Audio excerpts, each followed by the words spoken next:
Good evening. This is Granny.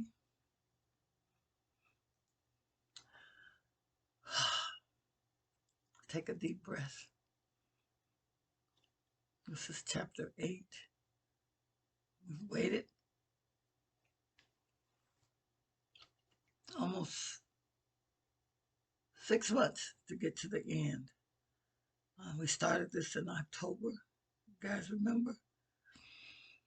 This is chapter 8. Um,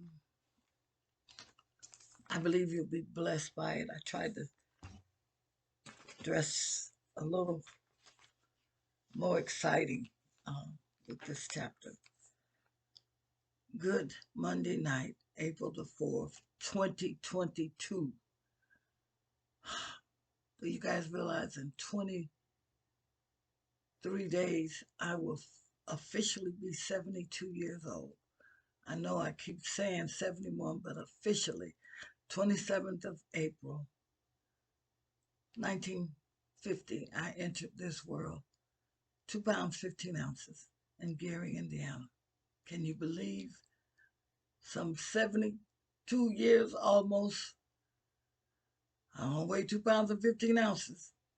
If I told you what I weigh, you just get a good laugh, so I won't. Anyway, just wanted to share with you a portion of chapter 8. We may end up doing this in maybe 3 sessions. I've read it again, and it's a little longer, but it's so full of good stuff, as I call it. It simply says, this is chapter 8, the final chapter, in Granny's old hands. What has she been doing with them? Granny's coming out of the closet. And this chapter says, Granny's hands assume the position, one of the laws of the land. And so with that said, we're going to keep it moving. Chapter 8. I would like to think that by now my grandson, and y'all know his name, Laquan Alexander Smith, can understand why Granny's hands are old. Laquan has spent the last several years of his life living in Michigan, interacting with me on a weekly basis. And that was back then. You know, Laquan's mother was sick in Memphis, and we relocated her children to Michigan. And that's why he spent so many years living in Michigan. And then my daughter relocated to Michigan, but Quan was always around me. I made sure that he has encountered other grannies from church, took him to church, made him an Ursha on the library. We went to the library and other social events we had attended. He always saw grannies that looked like me. I would hope through his eyes he might see and understand that, like his own granny, most grannies' hands look old, but they have stories and journeys to share. Like me, most grannies have learned to assume the position on behalf of their sons and daughters and grandchildren. And I'll raise my hands as high as I could raise them. And that position is, I'm declaring that I need the Lord Jesus Christ in my life as never before. All right, we're going to kind of skip around a little bit. Remember Michael, my own son, who took the road trip with me at the beginning when I started this awesome journey of sharing where my hands had been. Remember Mike, he's my son. I didn't reveal too much about him except that he was the only one brave enough to trust me in traveling to Jacksonville, North Carolina, to be a source of comfort to his older sister as we waited for the arrival of my first grandson. Say his name again, Laquan Alexander Smith. Oh, yeah, Michael had no choice. He was only 11 years old, so he couldn't tell his mother no. And his mother was not going to accept no because his mother was afraid. I had never done this by myself before. And like I said, Michael trusted me. Take a little bit about Mike. Mike also entered our lives in the month of March, and that's the same month that Laquan decided to be born, and that's the same month that Michael and I drove to Jacksonville, North Carolina. Michael also entered our lives in the month of March, the same cold, bitter, and sometimes rough month when I lost both my parents. Both my parents died in March, my mom and dad. 18 years apart, but they did. Um, March is also the month where people have to reorganize their lives, pay bills from past Christmas seasons, and handle whatever looms over their head. So March is kind of like a reminder. My Michael arrived as a bundle of joy that changed our lives yet again. I must share with you how there came to be a baby boy named Michael.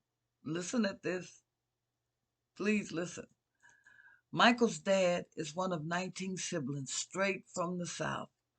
His family is loaded, and when I say loaded, with sons, uncles, listen at this because you'll understand, male children. Michael's dad wanted me to assign the initials capital M period capital D to Michael's name instead of giving Michael a full name. And I'm thinking, you done lost everything God thought he gave you, Preston. His grandfather was named capital R period capital D, RD. That's Preston's father.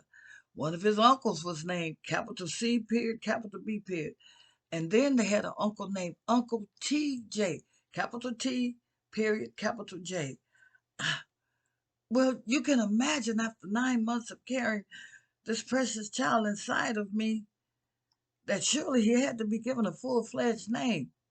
I wanted something with character and integrity. MD. No, that wasn't gonna fly with me. It wasn't gonna fly with me. I knew the biblical account regarding the warring angel Michael, who had to be dispatched to help render the answer to the prophet Daniel after he had sought God in prayer concerning his people, and that's found in Daniel chapter 10. That's the NIV version. Until the archangel Michael showed up, Daniel had been waiting for an answer after fasting 21 days. I had told my son all of his life that when he shows up, changes must be made and positive changes. Michael stands 6'4" today. He's 200 and he's not gonna like this, but he's about 280 pounds. And so I've always taught Michael, and I talk about this later in the book. When you enter a room, Michael, you have the capacity to change the atmosphere, not so much because of the color of your skin or the size, but you were named after an archangel that God used mightily to help one of his own people get some answers. I've told him that. Matthew 24:12. This is the scripture. I have instructed Michael diligently about the importance of his name and the responsibilities associated with it. I'm not foolish enough to believe that he has been an angel. I'm not crazy. That would be a lie.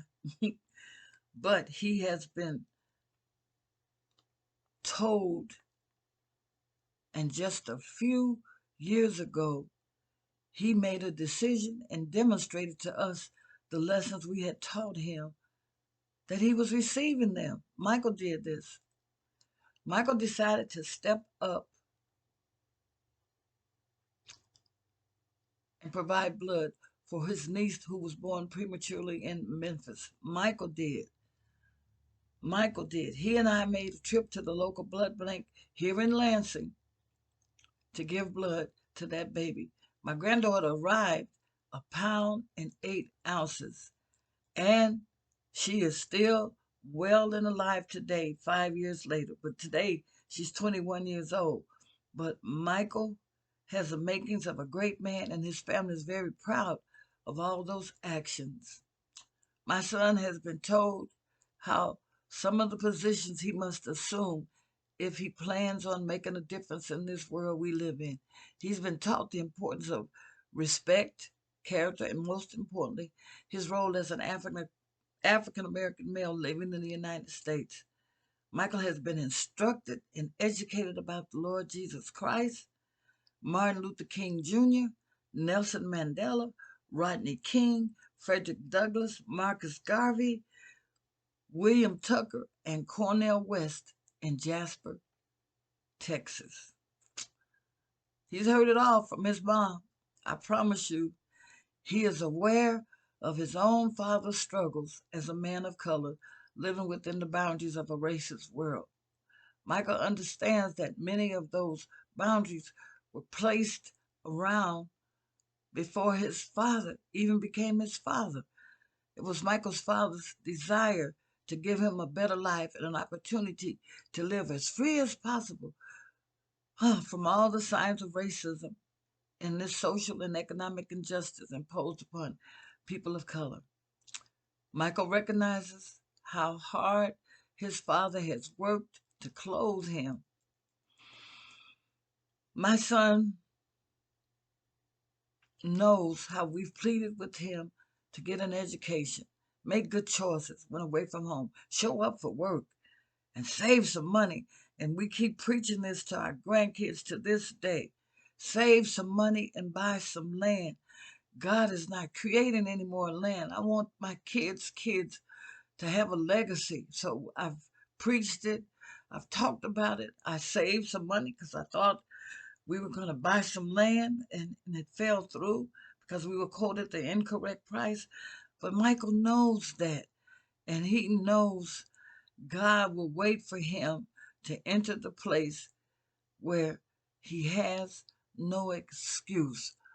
Michael knows, even today, 2022. I just talked to Michael yesterday. We're going to stop here on this page, but I just want to share some things with you about Michael. He was the last child to leave home, this home that we live in now. And Michael and I, even though I love my daughters, we're close. I believe they love me, but they're daddy's girls.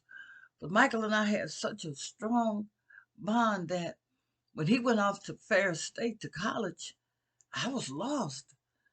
This is true. I went to Home Depot every single day straight for 2 weeks because this house was empty. Preston worked the second shift and Mike was gone. And so I was feeling a little homesick, lonesome. I thought, this is not the way it's supposed to be. The first weekend, Michael got a ride and came to Lansing. We were so excited to see him. True story. This is not in the book. Michael opened that refrigerator door so much, Preston said, "What time is your ride coming? When are you leaving to go back to school?" Michael ate, we fed him. He left plates in the places where they weren't supposed to be. And we said then, "Oh, we've got over that. This boy got to get out of here." I'm saying that to say Michael is a blessing wherever he goes, guys. I don't know if any of you know this. He's an assistant manager at a bank up in Richland Center, Wisconsin. And I'm saying this for maybe this will encourage some of you. Michael is an African American man, and he has been able in his time to put that bank on the map. And this is a true story. If you looked up Michael D. Starks, Richland Center, Wisconsin, they have his face on a big billboard. And when I saw it, I thought, oh my God, Mike, what are you doing? But they were celebrating Michael. Our Bible tells us God will make room for your gift and he'll bring you before great men. My son is living the dream. When we lived in Spartan Village, I'm going to say this and we're through for tonight. When we lived in Spartan Village, Mike met persons from all over the world. We were neighbors with everybody. And to this day, Michael still has those friendships. And so when Michael went off to Ferris State, he went to East Lansing. You all know that predominantly Caucasian school. But it was like a light came on. And that's why I told him, wherever you show up, you're going to make a difference.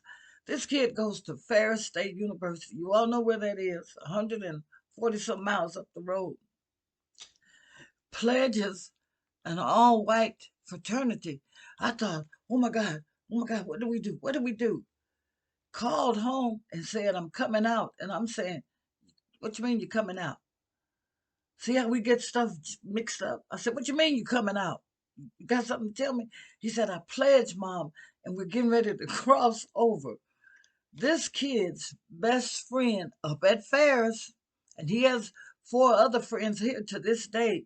They're still friends, and I'm not going to try to call all their names, but he said, I'm going to take a trip with my best friend. His best friend up there came from money. When we were struggling to keep Mike in school and borrowing money from everybody, this kid put the plastic down. And Mike told us, he said, Mom, the only difference between me and my friend, and I won't call his friend's name, he said, they have plastic, meaning credit cards. We didn't have no credit cards. We didn't have none of that stuff. We would call a sister or aunt or uncle, and they would send us money to help keep Michael in school. We did that. Last part. Michael left Ferris State University, going to Wisconsin with this kid. And I'm saying, why are you doing this? Well, we going up to visit.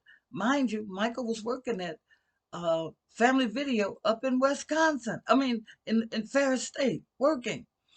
They go to Wisconsin. Michael, being Michael, decided to visit the video stores. And I'm thinking, why would you do that? Why would you do that? His friends, folks, owned the golf court, owned it. I didn't say rented it. So Mike goes off to Family Video up there. And when he walks in, he's a big guy. I'm telling you, this time they were in Madison, a little different demographic. So walks in because he just wanted them to know, he works at a video store. And two people on the spot had quit. So Mike says, I work for Family Video down in Michigan. And so they said, okay. He said, I'd like to step in and help out. This kid worked in that video store to the end of that shift.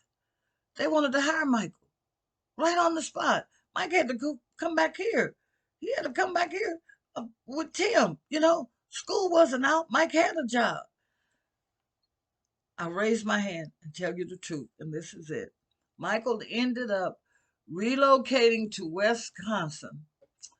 He lived in Madison, opening up video stores. He lived in Plainville, Sunville, and he ended up in Richland Center, Wisconsin, working the Family Video store. Everywhere Michael went, a light came on. Everything Michael touched, because we had told him, you're going to have to learn to assume the position, Michael. Your color and your size, unfortunately, is a blessing to us, but to some persons, it'll be offensive. To some persons, they'll look at you as a nobody. And so, with that said, Michael has learned and he's still learning. Like I said, I just talked to him yesterday. In fact, look at this. Got another new microphone. Compliments of Michael. We were talking and I was telling him how I was recording in the studio. Do you guys know next thing? Here comes this big old box from Amazon. And I'm thinking, I didn't order nothing. It was my son, Michael. He blessed me with another microphone. I am so grateful, so eternal grateful. I didn't say it at the beginning. We're on Facebook, Instagram. We have a Facebook page. We're on Twitter. Like us on YouTube. Share. We have probably two more sessions with chapter 8. I didn't want to try to give it to you all at once. It's the final chapter, and I am excited. But I just wanted to come before you today and say, this has been a journey, and you all have been there. Rose Houston, she's one of my best friends. I didn't call her name last week when we were finishing up the chapter. There's so many people's names I need to call, and I don't want to make anybody mad. Rose Houston is part of the fan club along with Becky. You guys know Becky. You know my kids, Christina, Chelsea, Michael, Little Preston. But Little Preston ain't so little. I will not try to name all of my grandkids. It's 29, 30, and Michael and his wife, Erin, have a baby that's due in July.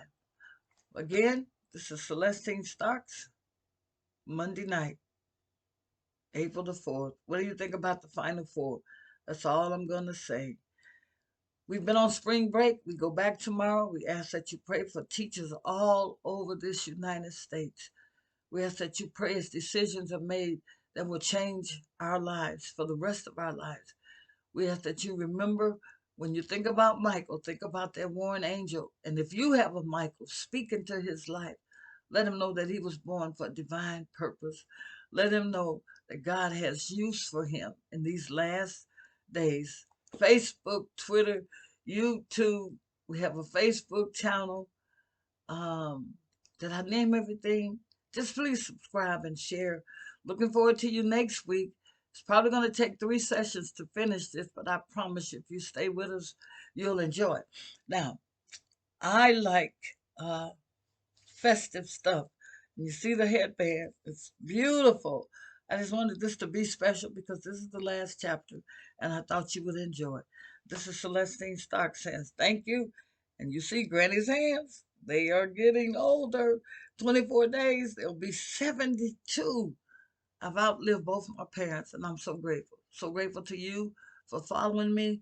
So grateful that you would even trust me to share the final chapter. Assume the position. One day all of us will assume the position, and that's raising our hands and declaring that Jesus is Lord. It's written. Every knee shall bow, every tongue confess. And I'm so thankful that each time, because of the rotator cuff surgeries I've had to raise this one, I have to throw it up like that. And then if I try to get this one up, it don't stay up long. But you know, Granny's old hands, what has she been doing with them? Granny's coming out of the closet. Enjoy the rest of Monday night. Be safe. Find somebody to tell that you love. Find somebody to tell them that it's okay to come out of your closet. Tell them we're waiting for you. We're waiting to hear your story. We're waiting so we can change this world. And Granny's, we can do this. We know how to go down in sackcloth and ashes. We know how to call that great name. This is Granny. Enjoy the rest of Monday. April the 4th, 2022. Thank you. Good night. Thanks for joining us. This is Granny.